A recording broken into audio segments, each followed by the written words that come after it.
बहुत बहुत स्वागत है। और इससे पहले क्लास में हमने क्या क्या पढ़ा, विद्युत क्षेत्र के बारे में, विद्युत क्षेत्र की तीव्रता निकाली, जिसका फॉर्मूला हमारे पास आया था। विद्युत क्षेत्र को E बराबर लिखते हैं KQ/R²। किसी बिंदु पे जो R इस दूरी पे स्थित है उसके लिए हमने फॉर्मूला लिखा। उसके बाद हमने द्विध्रुव पढ़ा कि द्विध्रुव होता क्या। द्विध्रुव में दो ध्रुव होते हैं, एक पे धनात्मक आवेश, दूसरे पे ऋणात्मक आवेश। समान आवेश विपरीत प्रकृति के यदि दो ध्रुवों की ऊपर दो ध्रुव के ऊपर होना, जैसे ये ध्रुव है ये ध्रुव है, वो बीच की दूरी 2a ली थी हमने, जो बहुत कम दूरी है। बहुत कम दूरी पे दो ध्रुव स्थित हो या दो आवेश स्थित हो विपरीत प्रकृति की, ऐसी सिचुएशन को हमने बोलते हैं विद्युत द्विध्रुव। इसके लिए हमने आघूर्ण भी ज्ञात कर लिया था। आघूर्ण P बराबर क्या लिखा हमने 2QA, या इसको बोल दो 2A × Q। Q तो एक ध्रुव पे आवेश और 2A क्या है, बीच की दूरी का गुणनफल के बराबर होता है विद्युत द्विध्रुव गुण। और विद्युत द्विध्रुव गुण सदिश राशि है, इसलिए इस पे वेक्टर लगाते हैं। अब जरा हम ये देखते हैं कि कंडीशन लेते हैं कि दो आवेश हैं और उनकी अक्ष पे, अक्ष जैसे होते हैं ना ये वाली, इसके ऊपर देखेंगे अपन विद्युत क्षेत्र की तीव्रता E का मान निकालेंगे। दो आवेश है हमारे पास, तो पहले हेडिंग डाल लेते हैं दो। यहाँ बिंदु आवेश ही लेने वाले हैं, तो दो बिंदु आवेश के कारण उसकी अक्ष बोल दो या अक्षीय अक्ष पर विद्युत क्षेत्र की तीव्रता, इंटेंसिटी देखें हम कितनी होगी। तो सबसे पहले हम डायग्राम बना लेते हैं। तो हमने माइनस ले लेते, ये वाला प्लस, बीच की दूरी कितनी होती है 2a, अल्प दूरी है जो हमने 2a ले ली। अब देखो यहाँ से इसका मूल बिंदु है बीच का, ये दूरी a है, ये दूरी a 2a हो गई।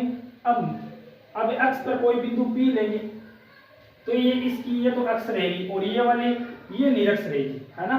जो ऊर्ध्वाधर है ये निरक्ष, और इसकी जो क्षैतिज है, इस क्षैतिज में कहीं बिंदु हम ले लेते हैं P, उस बिंदु पर विद्युत क्षेत्र की तीव्रता देख लेते हैं। तो यहाँ मूल बिंदु से हम दूरी लेते हैं ये वाली, यहाँ कोई P बिंदु है, इस बिंदु विद्युत क्षेत्र की तीव्रता देखनी है। ये दूरी हमने बोल दी है R है, जो मूल बिंदु से होगी। चलो तो पहले तो देखते हैं कि A से हम लिख लेते हैं थोड़ा, AB बिंदु पर आवेश -Q तथा +Q स्थित है, दोनों आवेश से स्थित हैं, तथा बीच की दूरी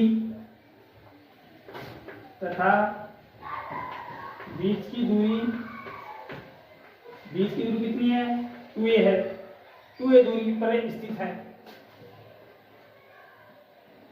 और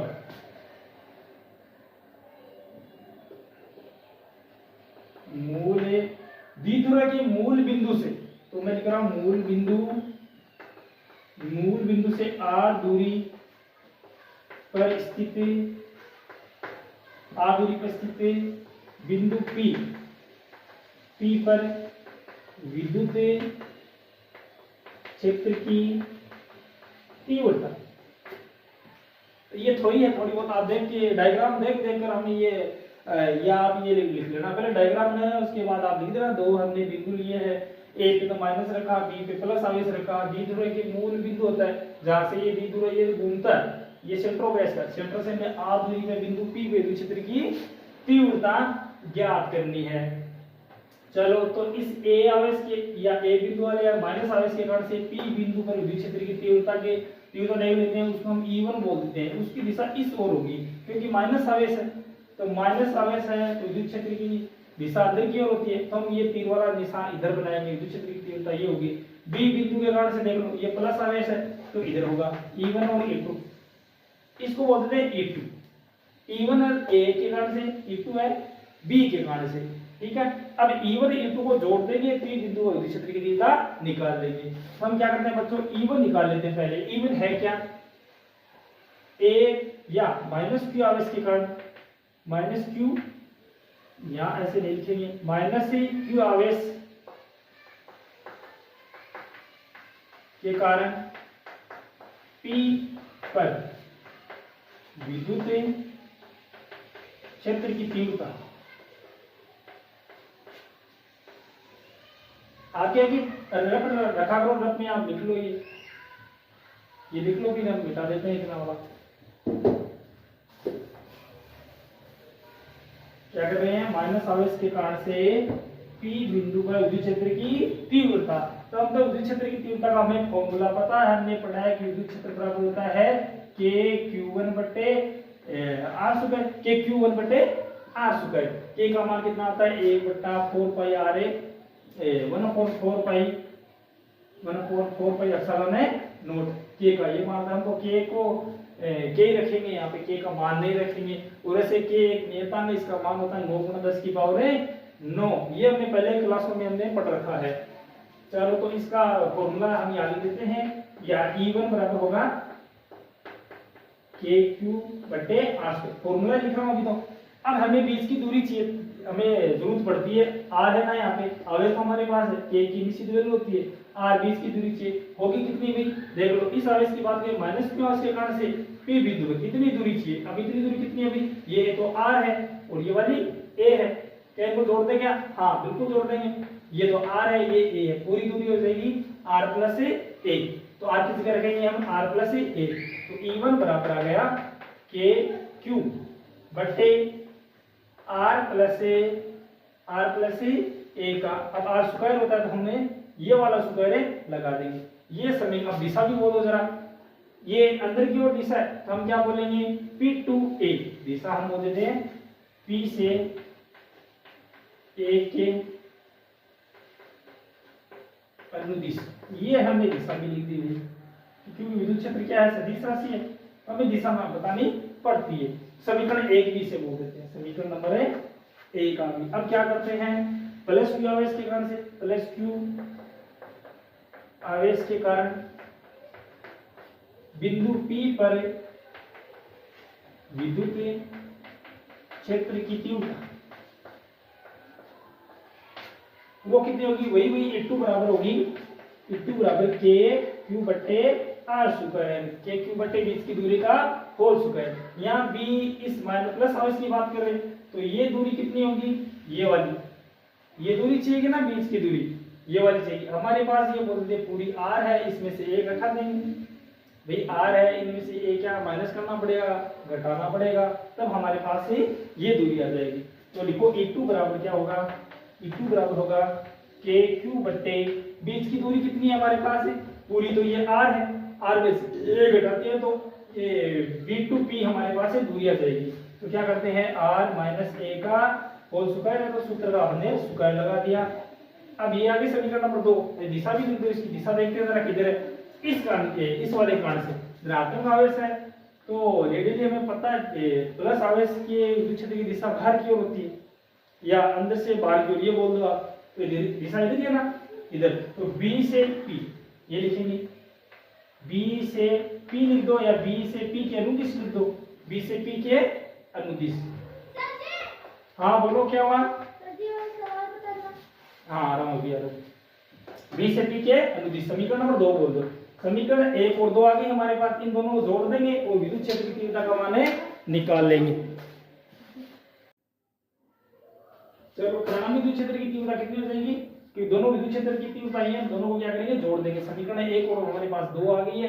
अब देखो जरा, हमने दो ध्रुव लिए ना, माइनस से Q आवेश और प्लस Q आवेश, तो इनको द्विध्रुव बोल देते हैं। हमने दो बिंदु आवेश लिए हैं, या इनकी जगह हम बोल सकते हैं कि दो ध्रुव हो गए, जो दो ध्रुव को द्विध्रुव बोलते हैं। तो द्विध्रुव के कारण भी बोल सकते हैं, दो आवेशों को हमने द्विध्रुव नाम दे दिया है ना। अब द्विध्रुव को P से डिनोट करते हैं, P से, जिसकी दिशा तो होती है माइनस से प्लस आवेश की ओर होती है, जैसे माइनस से प्लस आवेश, द्विध्रुव की दिशा भी इस ओर होगी, P की डायरेक्शन। तो जरा देख लेते हैं, ये अनुदिश लिखा नाम है, इनकी जगह में P द्विध्रुव अगोणी लिख दें, और एकांक द्विध्रुव अगोण होता है। दिशा कैसी होती है, P के ऊपर कैप लगा देंगे। तो E1 की देखो, P से A की ओर, P से A की ओर इधर है, तो देखो P की दिशा तो इधर है और ये इसके अनुदिश उल्टा हो गया ना, तो यहाँ ये भी लिख सकते हैं, माइनस P कैप भी लिख सकते हैं, ठीक है।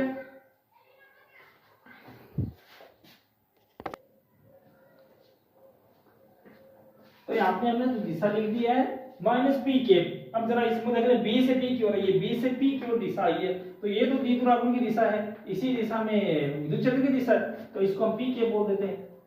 पी क्या है? द्विध्रुवाग्न है।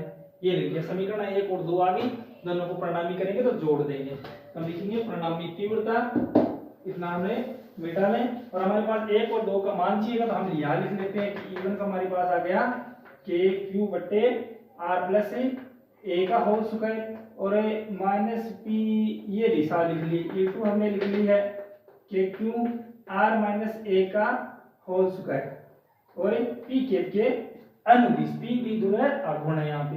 एक समीकरण 2 आगे, दोनों क्या करेंगे? जोड़ देंगे।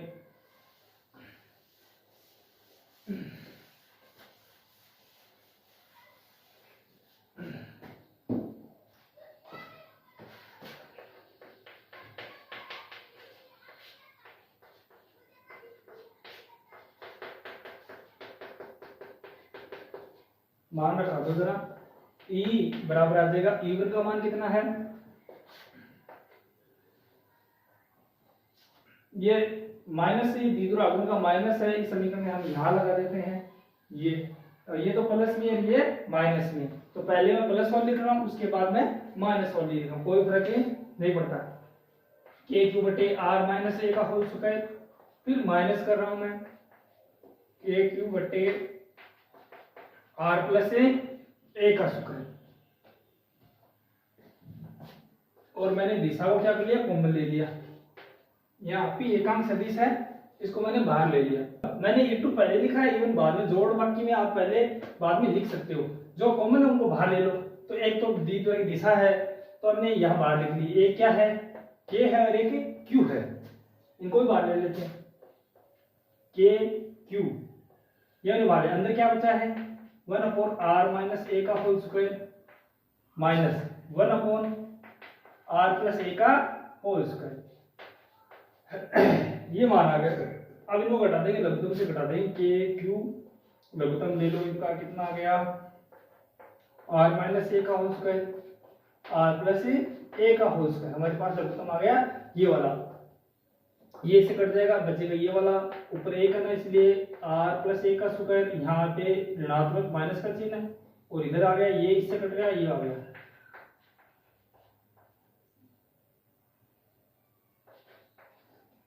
अब ये a प्लस बी के होल स्क्वायर बन रहे, a plus B a minus B के, ये फॉर्मूले में लगा दो।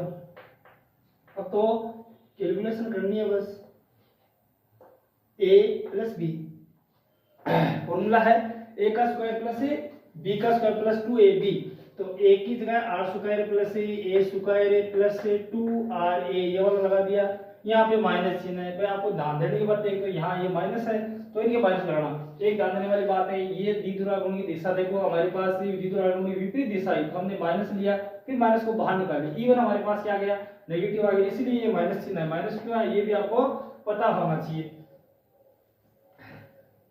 तो अब ये रखा, ये हमने माइनस कर दिया, तो इसका स्क्वायर करते हैं, आर का स्क्वायर माइनस हो जाएगा, प्लस प्लस है, फिर ये माइनस से बाहर वाला, इसके कारण से ये भी माइनस का। अब माइनस से 2ab आता है, तो माइनस से गुणा होगी, यहाँ पे प्लस आ जाएगा, प्लस 2 RA ए आ गया, ठीक है। और नीचे क्या है? नीचे हमारे पास ये है आर माइनस ए का होल स्क्वायर और आर प्लस ए का होल स्क्वायर। इसे फॉर्मूला लगता है ना, वो वाला लगा दो, एक तो बार प्लस में एक बार माइनस में, तो ए का स्क्वायर और बी का स्क्वायर लगा दो, तो आर स्क्वायर कर दिया माइनस ए का स्क्वायर, और इनके ऊपर ही वो होल स्क्वायर, हमें ऊपर भी होल स्क्वायर लिखते हैं ना। ये देखो ए स्क्वायर माइनस बी स्क्वायर हम लिख सकते हैं, ए प्लस बी एक बार तो जोड़ में लिख दो, एक बार माइनस में लिख दो या घटा में लिख दो, ऐसे कि ये होल स्क्वायर ऊपर है तो हमने फॉर्मूले के ऊपर कर दिया। चलो नेक्स्ट देखते हैं क्या होती है। कुछ कट रहा है तो उनको काट देते हैं।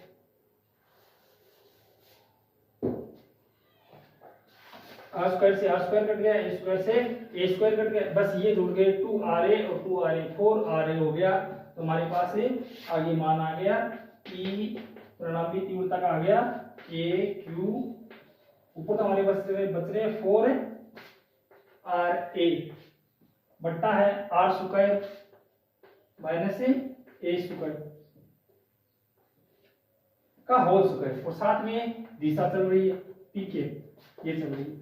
अब देखो जरा, अब हम मानते हैं कि देखो हमने जो डायग्राम बनाया था उसमें दोनों ध्रुव या दोनों आवेश के मध्य की दूरी तो हमने 2a मानी थी। ए तो बोला था हम बहुत ही कम है, ए का मान तो बहुत ही कम है। किसके कंपेयर में? आर के कंपेयर में।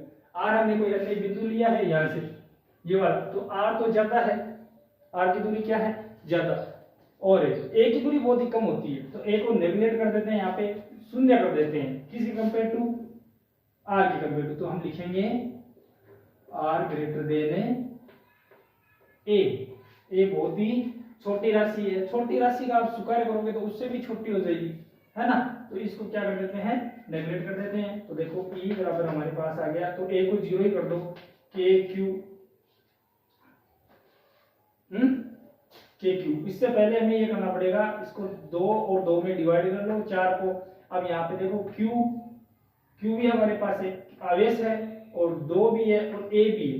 तो आपको याद था हमने द्विध्रुव को P बराबर क्या लिखा था?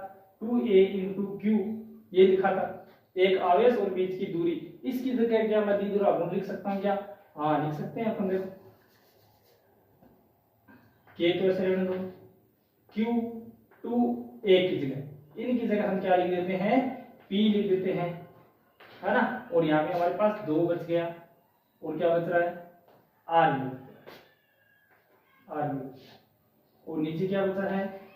r स्क्वायर है और यहाँ पे ये तो कट गया ए, तो इसके कारण से अब बच गया आर की घातें 4 हो गई यहाँ पे, और दिशा पी के 2p लिखते हैं इसको ना।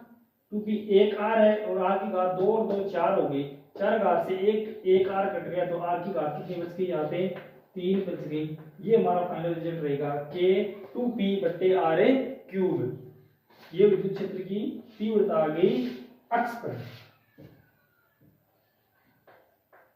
तो लिख देंगे अक्षीय तीव्रता, द्विध्रुव की अक्षीय तीव्रता हमारे पास आई कितने आ गई? के 2p/r³ या r³ p, ये एकांक सदिश है p द्विध्रुव गुण का। चलो इतना आपको उम्मीद करते हैं आपको समझ में आया। एक बार समझ आया वीडियो को 2 बार देख लेना आप आराम से। जहां गलती होने वाली संभावना, जैसे मैंने माइनस का बता दिया, समीकरण 1 और 2 आएगी, परिणामी तीव्रता का मान उल्टा आ जाएगा, p की उल्टा, हमने E1 हमारे आ गया नेगेटिव आ गया, उस हिसाब से हम जोड़ेंगे तो ये ऋणात्मक निशान आ गया। अब ये लघुत्तम लेके आप एक बार ये खुद से करोगे तो आराम से इजीली हो जाएगा। तो याद ही रखनी है फॉर्मूला डायरेक्ट, ये कितना है भाई? 2 द्विध्रुव गुण के अक्ष पे विद्युत क्षेत्र की तीव्रता कितनी होगी? तो k2p/r³ होगा, इतनी तीव्रता आने वाली है। यहाँ के का मान भी आप लिख सकते हैं, k बराबर लिख सकते हो आप 1/4πε0 1/4πε0 k की जगह, या 9 × 10 की पावर 9 भी लिख सकते हो, गलत नहीं होगा।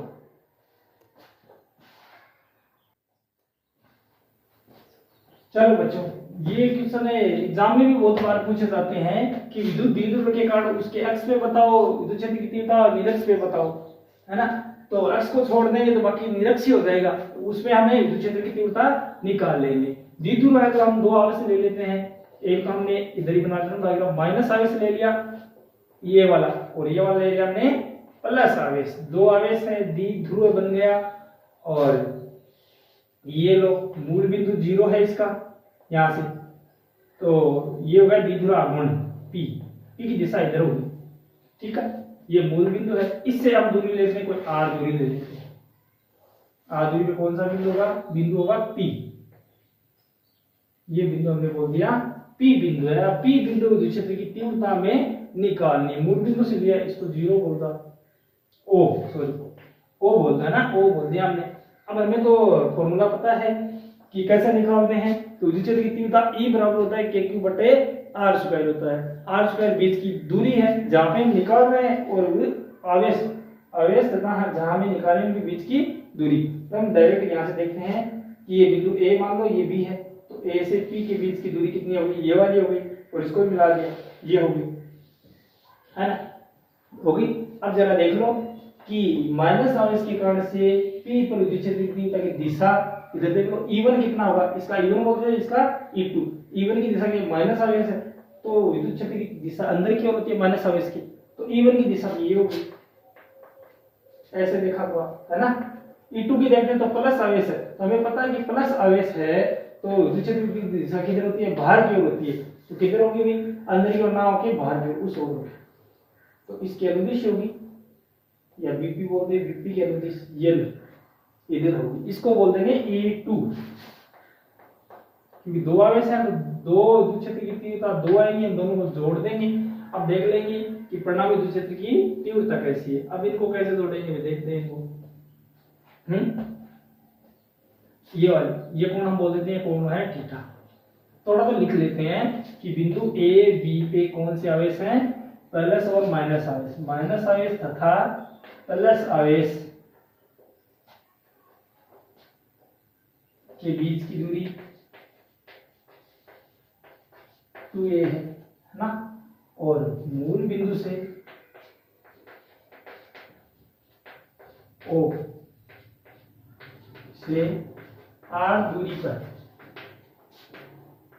P स्थित है। r दूरी पर है विद्युत क्षेत्र की तीव्रता,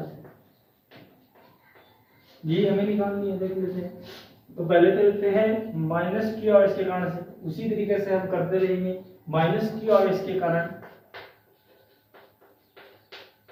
ये बाद में देख लेंगे कैसे निकालना। ये कोण थीटा ले लिया, इसका परिणामी तीव्रता निकाल लेंगे। तो माइनस क्यू आवेश के कारण से विद्युत क्षेत्र की तीव्रता E1 आएगी ना, E1 बराबर क्या होगा, KQ बटे R स्क्वायर।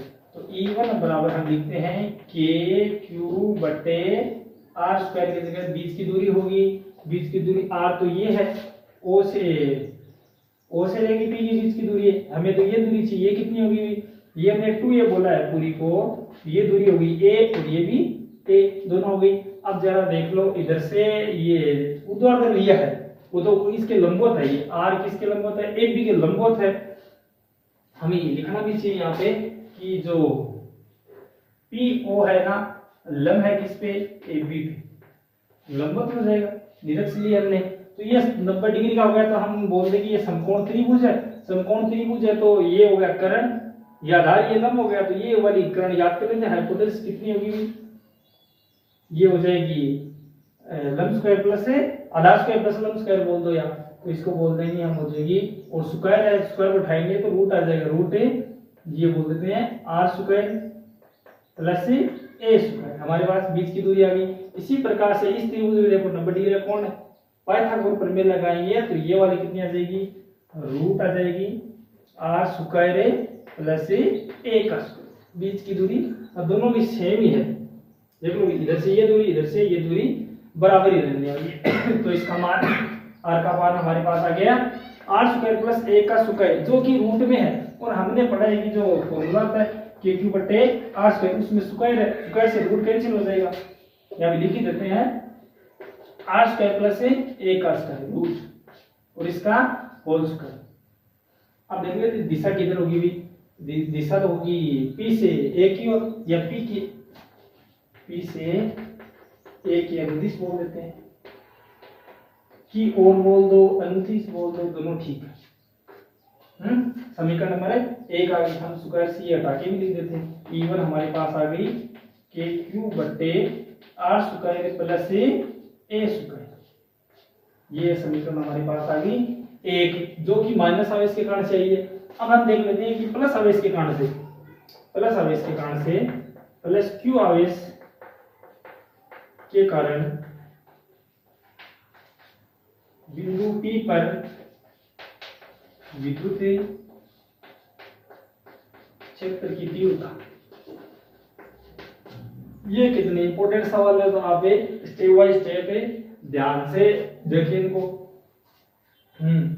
अब ये प्लस से आवेश है तो इसके कारण से P बिंदु पर, तो E2 बोलेंगे इसको, क्या बोला है अभी देखो, E2 बोला है, तो E2 का मान कितना होगा, KQ बटे R स्क्वायर, R स्क्वायर होगा, तो R का मान हमारे पास ये है R स्क्वायर प्लस A का स्क्वायर, रूट स्क्वायर से कैंसिल हो जाएगा, तो हम लिख रहे हैं R स्क्वायर प्लस A का स्क्वायर। और इसकी दिशा भी लिख देते हैं किधर होगी भी, तो इसकी दिशा B से P की ओर, इधर है ना, B से P की ओर है, तो B से P की ओर या B से P के अनुदिश, तो हम लिख देते हैं अनुदिश है।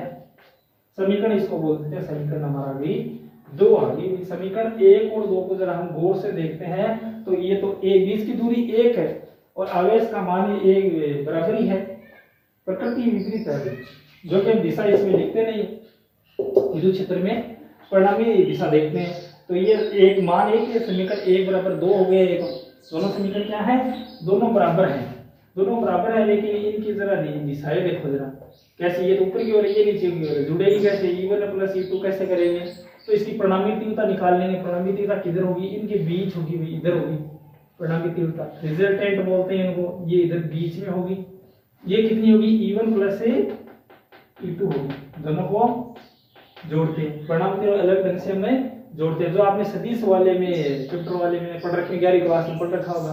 परिणामी तीव्रता हम कैसे निकालते हैं, तो ये कोण थीटा हो गया।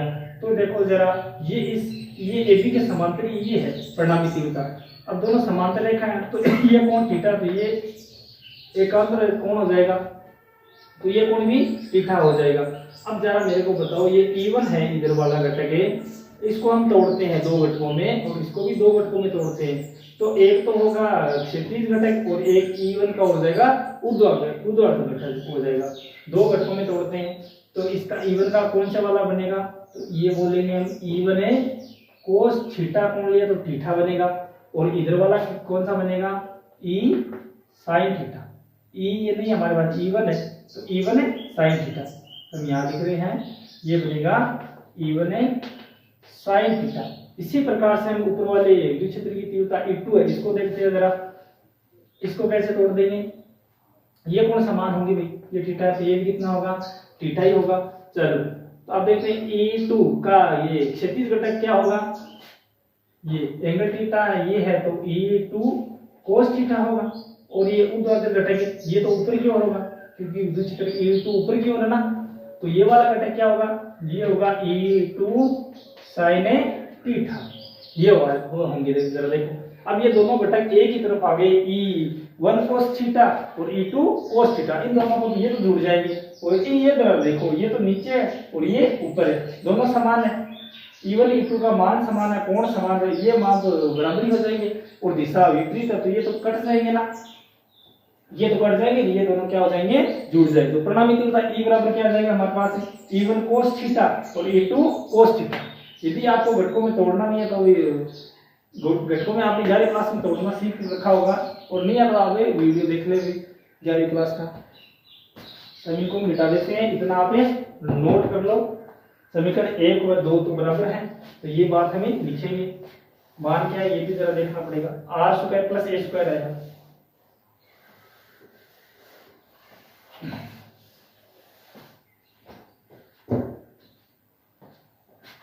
हम लिखेंगे E1 बराबर क्या है, E2 है, और यहां हमें घटकों में तीव्रता को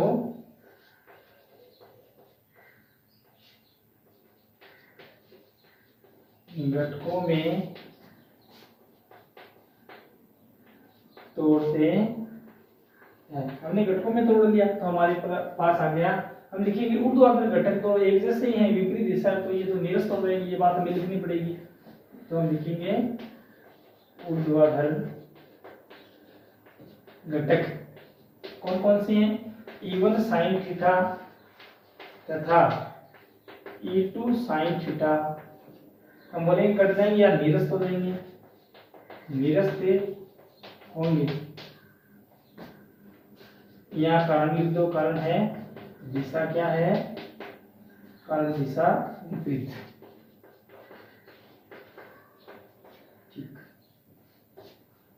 अब देख लो, और परिणामी तीव्रता लिख दो। परिणामी तीव्रता क्या होगी, परिणामी तीव्रता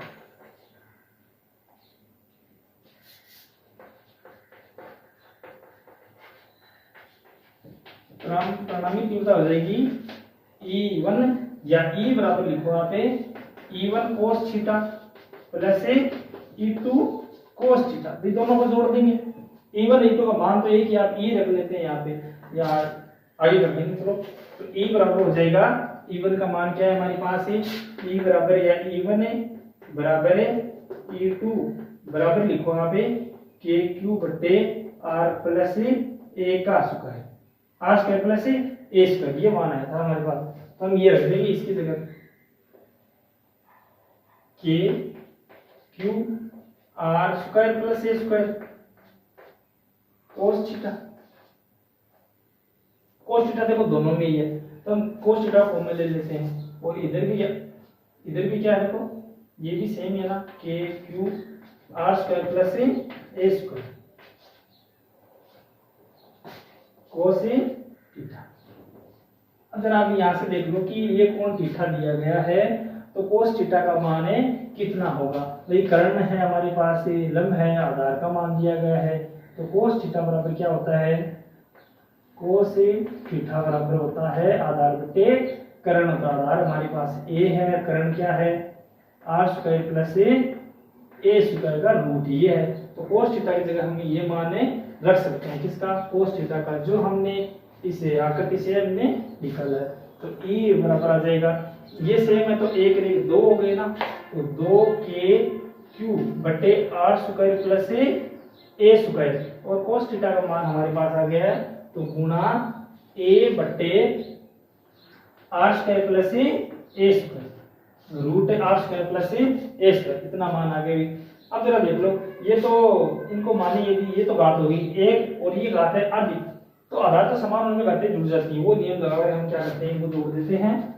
तो 2 के